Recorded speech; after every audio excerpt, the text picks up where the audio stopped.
terkait soal pembelian kapal dan laporan daripada PAC mengenai LCST LDM. Baik. Hal ini telah kita bangkitkan, saya sendiri dan ramai ahli parlimen lain. Saya sendiri umpamanya 5 Oktober 2021. Saya tanya proses tender, siapa terlibat, berapa kos, dan apa perbandingannya dengan kos yang sama oleh negara-negara lain yang membeli atau menyiapkan kemudahan sama. Menteri tidak jawab. Ini dalam perbahasan RMK 12. 10 Mac 22. Minta Menteri Pertahanan nyatakan pendirian berhubungan butiran palsu berjumlah 24 juta yang melibatkan kontrak 6 kapal LCS. Menteri jawab, semua diserah kepada SPRM untuk siasatan dan tindakan selanjutnya. Itu 21 Mac yang melibatkan kapal tempur pesisir pantai dan helikopter MD 530G. Soalan ditolak. Ini yang soalan saya tanya, pertanyaan menteri MQT. Soalan ditolak kerana Menteri Pertahanan tidak hadir. 22 April 2022.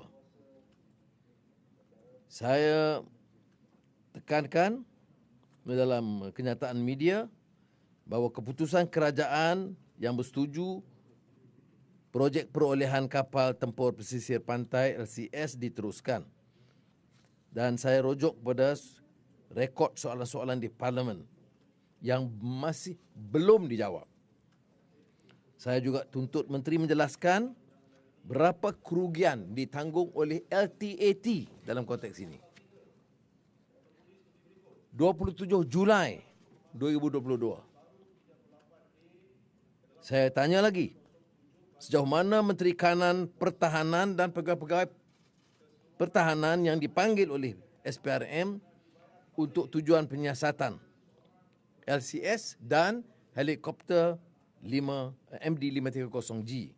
Jawapan, masih dalam siasatan SPRM. Ya. Baik. Tadi kita dimaklum oleh PAC.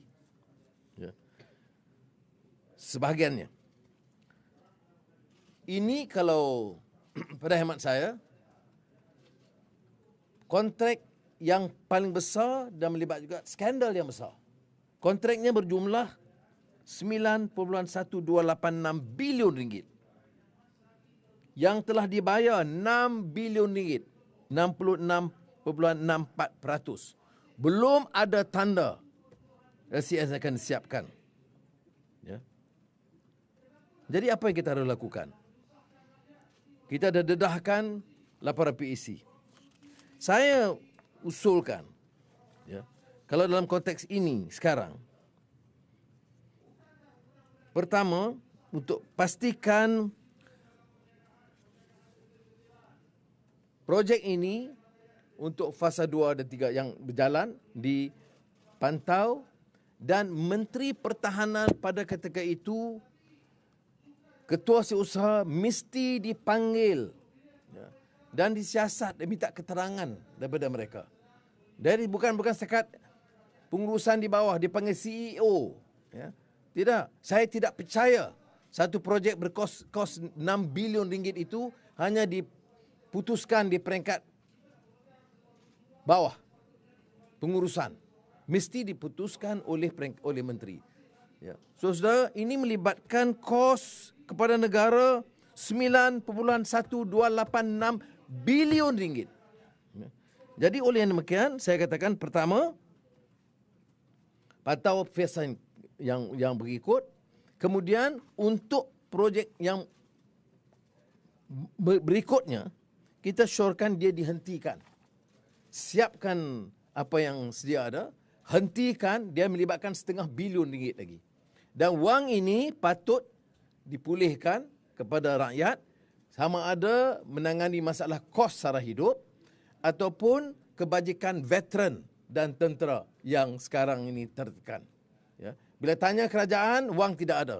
Tapi wang sebanyak ini yang melibatkan ketirisan, kebocoran, dan saya percaya rasuah. Saya tuntut SPRM segerakan siasatan ini dan jangan lengahkan kemudian kita sama-sama lupa. Sebab itu hal ini mesti dihidupkan. Ada dua implikasinya. Pertama, kos yang terlalu tinggi dan implikasi keuangan yang besar itu dan hasilnya belum ke mana. Belum ada tampak hasil LCS yang dianggap setara dengan tuntutan awal. Sebab itu saya gesa kerajaan, menuntut kerajaan untuk fasa yang berikutnya yang belum committed, 500 bilion sekurang-kurangnya, mesti dihentikan. Kalau nak review kemudian. Ini umpamanya belanja dah 6 bilion ringgit. Ya. Kemana wang itu kita tidak tahu. Jadi sekarang ini yang 0,5 bilion ringgit ini, saya tekankan harus dimanfaatkan oleh golongan berpendapatan rendah, terutama pesara, tentera, veteran yang sekarang membuat tuntutan yang banyak daripada Kementerian Pertahanan dan Kerajaan. Dan jawapan kerajaan, wang tidak ada. Saya bagi jawapannya, 500 juta ringgit sedia ada. Belanjakan untuk rakyat yang memerlukan.